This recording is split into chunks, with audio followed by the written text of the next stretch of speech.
Assalamualaikum warahmatullahi wabarakatuh. Selamat pagi, kami dari kelompok 3 kelas B Hukum Penitensier akan mempresentasikan hasil observasi kami di Rumah Tahanan Negara kelas 1 Jakarta Pusat atau Rutan Salemba. Observasi ini kami lakukan sebagai bagian dari tugas ujian akhir semester mata kuliah Hukum Penitensier. Sebelumnya, perkenalkan, nama saya Rahma Aulia dengan NIM 24106111182.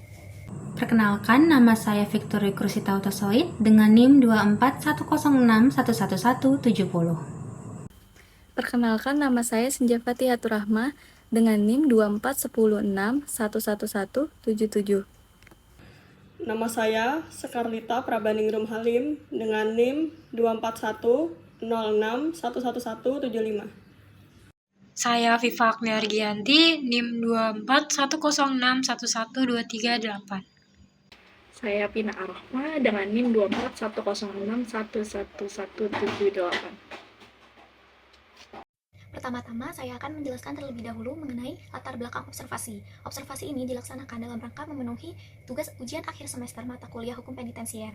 Sebagaimana kita ketahui, sistem pemasyarakatan tidak hanya berfungsi sebagai tempat pelaksanaan pidana, tetapi juga sebagai sarana pembinaan dan perawatan bagi warga binaan agar nantinya dapat kembali berintegrasi dengan masyarakat. Dalam pelaksanaannya, negara juga berkewajiban menjamin berbagai hak warga binaan. Berdasarkan pertimbangan tersebut, kelompok kami memilih Rutan Kelas 1 Jakarta Pusat atau Rutan Salemba sebagai objek observasi. Rutan ini dipilih karena merupakan salah satu rumah tahanan terbesar yang memiliki peran penting dalam penyelenggaraan sistem pemasyarakatan dan menyediakan berbagai program pelayanan serta pembinaan bagi warga binaan. Melalui observasi ini, kami berupaya memperoleh gambaran mengenai bagaimana ketentuan hukum penitensier diterapkan dalam praktik serta berbagai tantangan yang dihadapi dalam penyelenggaraan pemasyarakatan. Selanjutnya, mengenai tujuan observasi. Secara umum, observasi ini bertujuan untuk mengetahui dan memahami secara langsung pelaksanaan sistem pemasyarakatan di Rutan Kelas 1 Jakarta Pusat atau Rutan Salemba. Selain itu, observasi ini juga bertujuan untuk memahami hubungan antara petugas pemasyarakatan dengan para warga binaan dalam kehidupan sehari-harinya, sekaligus mengidentifikasi berbagai kendala dan tantangan yang dihadapi Rutan Salemba dalam menjalankan fungsi pemasyarakatan. Baik, selanjutnya mengenai metode observasi. Selanjutnya saya akan menjelaskan mengenai gambaran umum Rutan Salemba. Rutan Salemba merupakan salah satu unit pelaksana teknis pemasyarakatan yang memiliki tugas untuk melaksanakan perawatan terhadap tersangka dan terdakwa sesuai dengan ketentuan peraturan perundang-undangan. Dalam menjalankan tugasnya, Rutan Salemba tidak hanya berfungsi sebagai tempat penahanan, tetapi juga menyelenggarakan berbagai fungsi penting, yaitu pelayanan tahanan, pemeliharaan keamanan dan ketertiban, pengelolaan rumah tahanan, serta pelaksanaan urusan tata usaha. Selanjutnya, secara umum, Rutan Salemba dipimpin oleh seorang kepala rutan yang dibantu oleh 4 bagian utama, yaitu seksi pelayanan tahanan, seksi pengelolaan rutan, satuan pengamanan rutan, dan urusan tata usaha. Masing-masing bagian memiliki tugas yang berbeda, mulai dari pelayanan dan pembinaan tahanan, pengelolaan administrasi dan keuangan, pemeliharaan keamanan dan ketertiban, hingga penyelenggaraan tata usaha. Seluruh bagian tersebut saling mendukung dalam pelaksanaan fungsi dan tugas dari Rutan Salemba. Saya akan menjelaskan hasil observasi di Rutan Salemba. Yang pertama, fungsi dan kondisi umum Rutan Salemba. Rutan Salemba pada dasarnya berfungsi sebagai tempat penahanan bagi tersangka atau terdakwa yang masih menjalani proses hukum. Namun, karena adanya overkapasitas di lapas, rutan ini juga menampung narapidana yang sudah memiliki putusan hukum tetap. Saat ini, jumlah penghuni mencapai 2.721 orang, sementara kapasitas idealnya hanya 1.500 orang. Artinya, tingkat hunian mencapai sekitar 181% yang berdampak pada kondisi ruang, pelaksanaan pembinaan, pemenuhan hak warga binaan, serta beban kerja petugas. Yang kedua, fasilitas hunian. Rutan Salemba memiliki beberapa tipe kamar, yaitu tipe kamar 1, 3, 5, dan 7. Namun karena overkapasitas, kamar tidak lagi dihuni sesuai dengan kapasitas awal. Bahkan, aula juga digunakan sebagai ruang hunian. Sebelum ditempatkan, warga binaan menjalani tes psikologi untuk menentukan penempatan. Namun, dalam praktiknya, tahanan dan narapidana masih bisa bercampur karena keterbatasan ruang. Meskipun seperti itu, berdasarkan hasil wawancara yang telah kami lakukan, kondisi hunian masih dianggap cukup layak oleh warga binaan. Yang ketiga adalah program Mapenaling. Setiap warga binaan baru wajib untuk mengikuti Mapenaling selama 1 bulan. Program ini bertujuan untuk membantu mereka beradaptasi dengan lingkungan rutan, memahami aturan, alur hukum, serta hak dan kewajiban mereka. Yang keempat adalah layanan bantuan hukum. Rutan Salemba menyediakan layanan bantuan hukum gratis bagi warga binaan yang tidak mampu. Layanan ini bekerja sama dengan 17 pos bakum dan LBH, sehingga warga binaan tetap mendapatkan pendampingan hukum selama proses peradilan. Yang kelima adalah program pembinaan. Terdapat 2 jenis pembinaan, yaitu pembinaan kemandirian dan pembinaan kepribadian, yang sifatnya tidak wajib. Pembinaan kemandirian berfokus pada keterampilan kerja seperti toko roti, pangkas rambut, laundry, otomotif, perikanan, kerajinan kayu, mebel, dan las. Sedangkan, pembinaan kepribadian mencakup pendidikan, keagamaan, dan pengembangan karakter. Programnya meliputi PKBM, paket A, B, C, kegiatan keagamaan, pesantren, olahraga, seni, hingga fasilitas perpustakaan. Program ini bertujuan untuk mempersiapkan warga binaan agar siap kembali ke masyarakat. Selanjutnya, saya akan menjelaskan fasilitas ibadah dan pemenuhan kebutuhan dasar di Rutan Salemba. Untuk fasilitas ibadah di Rutan Salemba menyediakan fasilitas ibadah bagi seluruh agama, yaitu masjid, gereja, dan vihara. Warga binaan diberi kesempatan menjalankan ibadah sesuai agama masing-masing. Keseharian warga binaan berlangsung berstruktur. Pukul 8 dilakukan apel pagi dan absen. Dilanjutkan kegiatan pembinaan, ibadah, pramuka, atau PKBM hingga siang. Pada pukul 12 sampai 13.30 dilaksanakan apel siang dan absen. Selanjutnya, pukul 14 sampai 17.00 merupakan jam bebas untuk kegiatan pembinaan atau ibadah. Pada pukul 19.30, warga binaan kembali ke blok masing-masing, dan pada pukul 20 dilanjutkan absen malam. Pada bagian pemenuhan kebutuhan dasar, warga binaan memperoleh makanan 3 kali sehari, yaitu pagi, siang, dan sore. Menu makanan terdiri dari nasi, sayur, lauk, sambal, dan buah. Berdasarkan wawancara, makanan dinilai cukup baik dan layak. Kebutuhan air bersih juga tersedia. Untuk pakaian, warga binaan umumnya mencuci mandiri, tetapi tersedia pula layanan laundry berbayar sebagai bagian dari pembinaan kemandirian. Baik, selanjutnya mengenai ketenagaan dan tantangan operasional. Rutan Salemba memiliki sekitar 240 petugas, sedangkan jumlah warga binaannya mencapai 2.721 orang. Jumlah petugas tersebut belum seimbang dengan beban pelayanan, pengawasan, dan juga pembinaan. Selanjutnya, perubahan paradigma pasca KUHP nasional. Terdapat perubahan paradigma dalam pengelolaan Rutan Salemba. Sebelumnya, pendekatan pemidanaan lebih bersifat pembalasan dan tertutup. Kini pendekatan yang digunakan lebih humanis, rehabilitatif, dan terbuka terhadap kegiatan akademik seperti observasi mahasiswa. Berdasarkan hasil wawancara yang kami lakukan dengan 2 warga binaan di Rutan Kelas 1 Jakarta Pusat atau Rutan Salemba, diperoleh informasi mengenai berbagai aspek kehidupan sehari-hari serta pelaksanaan pembinaan di dalam rutan. Kedua narasumber yang diwawancarai merupakan tamping atau tahanan pendamping, yaitu warga binaan yang dipercaya oleh petugas untuk membantu kegiatan operasional dan administrasi di lingkungan rutan. Dalam bidang pembinaan, kedua narasumber aktif mengikuti berbagai kegiatan yang disediakan oleh pihak rutan. Keduanya mengikuti program pendidikan formal melalui PKBM paket C, serta mengikuti kegiatan pramuka yang dilaksanakan setiap hari Senin hingga Kamis. Selain itu, sebagai tamping, mereka turut membantu kegiatan operasional di berbagai bagian rutan. Terkait pelaksanaan ibadah, narasumber menjelaskan bahwa warga binaan diberikan kemudahan untuk menjalankan ibadah sesuai dengan agama masing-masing. Bagi warga binaan yang muslim, kegiatan sholat berjamaah maupun sholat Jumat dapat dilaksanakan dengan baik karena masjid yang tersedia masih mampu menampung jamaah. Pada hari raya keagamaan seperti Idul Fitri, sholat Id juga dapat dilaksanakan di lapangan yang berada di lingkungan rutan. Selanjutnya, mengenai kebutuhan makan, kedua narasumber menyampaikan bahwa makanan yang diberikan oleh pihak rutan sudah layak dan cukup baik. Makanan diberikan sebanyak 3 kali sehari, yaitu pagi, siang, dan sore hari.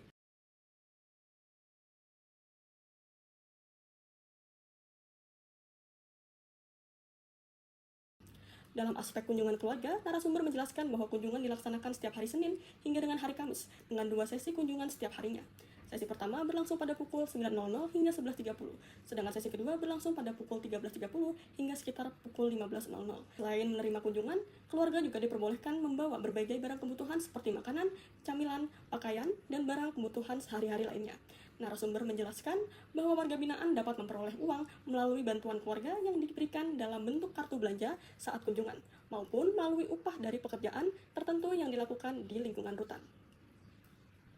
Untuk menjaga komunikasi dengan keluarga, pihak rutan juga menyediakan fasilitas wartel yang dilengkapi dengan layanan video call. Fasilitas ini dapat digunakan oleh warga binaan yang tidak dapat bertemu langsung dengan keluarganya.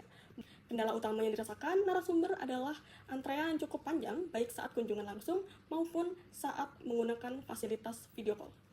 Selanjutnya, terkait perlakuan petugas, kedua narasumber memberikan penilaian yang positif. Mereka menyampaikan bahwa petugas memperlakukan warga binaan dengan baik selama mematuhi aturan yang berlaku. Dalam bidang kesehatan, narasumber menjelaskan bahwa warga binaan yang mengalami masalah kesehatan dapat memanfaatkan layanan klinik yang tersedia di dalam rutan. Seluruh layanan kesehatan termasuk pemberian obat-obatan diberikan secara gratis tanpa dipungut biaya. Terkait fasilitas dasar, narasumber menyampaikan bahwa kebutuhan air bersih tersedia dengan cukup untuk keperluan mandi dan mencuci pakaian. Mengenai kondisi hunian, kedua narasumber menempati aula blok tamping yang dilengkapi dengan fasilitas seperti matras, kipas angin, kamar mandi besar, dan 2 bilik toilet. Mereka juga menjelaskan bahwa seluruh warga binaan wajib kembali ke blok masing-masing pada pukul 19.30 sesuai aturan yang berlaku. Pada bagian akhir wawancara, kedua narasumber menyampaikan rencana mereka setelah bebas nanti. Narasumber pertama berencana kembali bekerja di bidang perhotelan seperti sebelum menjalani masa pidana. Sedangkan narasumber kedua berencana untuk mencari pekerjaan dan memulai kehidupan baru. Kedua narasumber menyatakan bahwa pelayanan dan program pembinaan yang diberikan oleh Rutan Salemba telah berjalan dengan cukup baik. Mereka tidak memberikan masukan khusus karena menilai bahwa berbagai layanan yang tersedia telah membantu memenuhi kebutuhan warga binaan selama menjalani masa pembinaan. Baik, selanjutnya mengenai analisis hasil observasi kami ketika melakukan observasi di Rutan Salemba, bahwasannya di sana itu pada saat kami mengobservasi, kami mengetahui di sana sedang mengupayakan adanya penerapan prinsip-prinsip sebagaimana diatur di dalam Undang-Undang Nomor 22 Tahun 2022 tentang kemasyarakatan mengenai kesehatan, terutama melalui pendidikan dan juga kesejahteraan warga binaan dalam ibadah, gitu, kebebasan mereka dalam beribadah dan juga hubungan yang humanis antara petugas dan warga binaan di sana. Namun lagi-lagi yang menjadi permasalahannya kali ini adalah overkapasitas yang terjadi di sana. Jadi itu bisa dinilai mengganggu adanya efektivitas dari adanya binaan yang dilakukan di Rutan Salemba. Selanjutnya yaitu mengenai analisis dari pemenuhan hak warga binaan di Rutan Salemba, di mana kita mengetahui bahwa di Rutan Salemba itu sudah ada menyediakan banyak fasilitas, di mana yang pertama itu program pendidikannya. Ini dimulai dari paket A, B, dan C di sana tersedia, lalu kesehatan layanan kesehatannya, lalu layanan bantuan hukumnya, dan juga program pemenuhan gitu, pembinaan kepribadian dan juga kemandirian di sana itu ada semua. Tak lupa juga adanya fasilitas ibadah yang lengkap ya di sana. Namun lagi-lagi yang menjadi koreksi atau yang kita analisis ini adalah dari tempat pelayanannya, yang dimana tempat kegiatannya itu masih banyak relatif kecil ya. Jadi ketika kita lihat itu masih agak sulit jika dibandingkan dengan jumlah warga binaan yang ada sekarang di sana itu sampai di 2000. Dengan kondisi overkapasitas ini bisa menyebabkan adanya kualitas ya pelaksanaannya itu jadi belum dapat berjalan secara optimal, di mana aula yang ketika kita di sana, aula yang seharusnya digunakan sebagai ruang kegiatan bersama bahkan dialihfungsikan lagi menjadi ruang hunian karena keterbatasan ruang yang tersedia di sana. Baik, selanjutnya mengenai hasil observasi kami bahwasannya program pembinaan yang tersedia ini sebenarnya cukup banyak ya fasilitas yang disediakan oleh Rutan Salemba.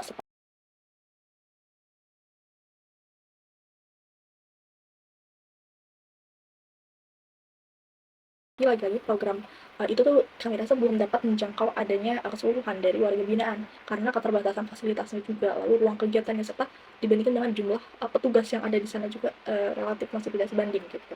Dan tempat bimbingan kegiatan yang tersedia ini juga memiliki ukuran yang relatif kecil jika dibandingkan dengan jumlah warga binaan saat ini di sana. Terlihat dari jumlah peserta program pembinaan yang masih sangat sedikit dari total penghuni rutan. Akibatnya adalah sebagian besar warga binaan itu tidak memperoleh adanya kesempatan yang sama untuk mengikuti kegiatan pembinaan secara aktif. Hal ini itu seakan-akan menunjukkan bahwasannya pada pelaksanaan di Rutan Salemba ini masih belum merata gitu. Padahal pembinaan ini adalah inti utama dari proses pemidaan modern yang bertujuan untuk rehabilitasi dan reintegrasi sosial warga binaan. Selanjutnya mengenai kondisi overkapasitas ini di Rutan Salemba itu juga berdampak langsung terhadap efektivitas pengawasan dan keamanan rumah tahanan, di mana pada kasus yang kami temukan itu berdasarkan pemberitahuan dari Tempo, para tahanan ini melarikan diri dengan cara menjebol trali kamar mandi, kemudian masuk ke gorong-gorong dan keluar melalui saluran yang berada di sisi luar rutan.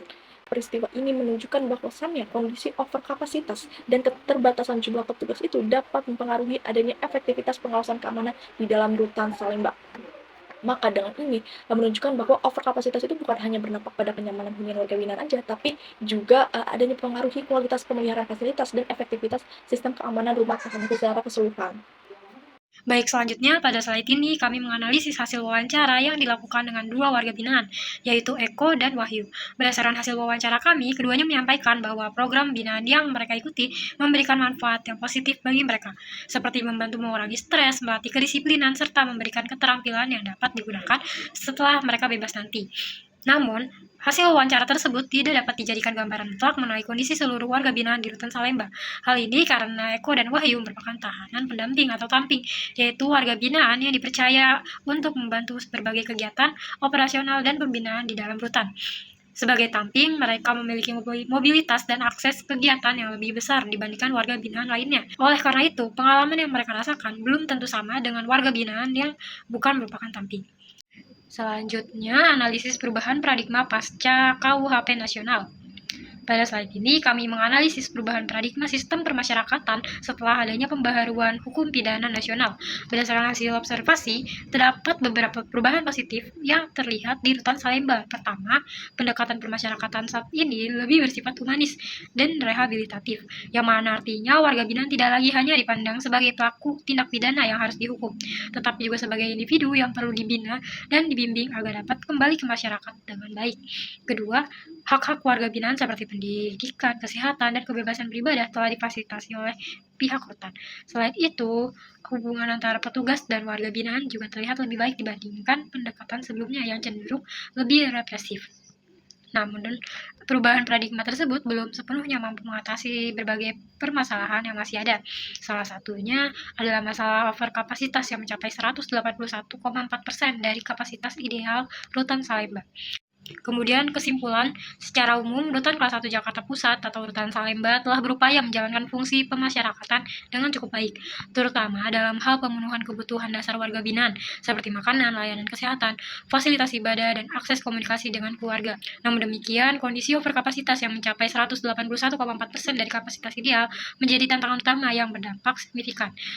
Kemudian untuk saran, untuk meningkatkan kualitas pelayanan dan pembinaan di Rutan Salemba diperlukan langkah-langkah nyata dari berbagai pihak, mulai dari penambahan jumlah petugas pemasyarakatan, perluasan fasilitas dan ruang kegiatan pembinaan, hingga mendorong penerapan pidana alternatif guna mengurangi tekanan overkapasitas. Selain itu, program pembinaan perlu diperbanyak dan dibuat lebih variatif agar dapat menjangkau seluruh warga binaan, sehingga tujuan utama permasyarakatan yaitu rehabilitasi dan reintegrasi sosial dapat terwujud secara lebih merata dan optimal. Selanjutnya, dokumentasi di mana pada slide ini terdapat foto-foto kami pada saat observasi, yaitu pada saat sedang wawancara dengan petugas dan pejabat Rutan Salemba.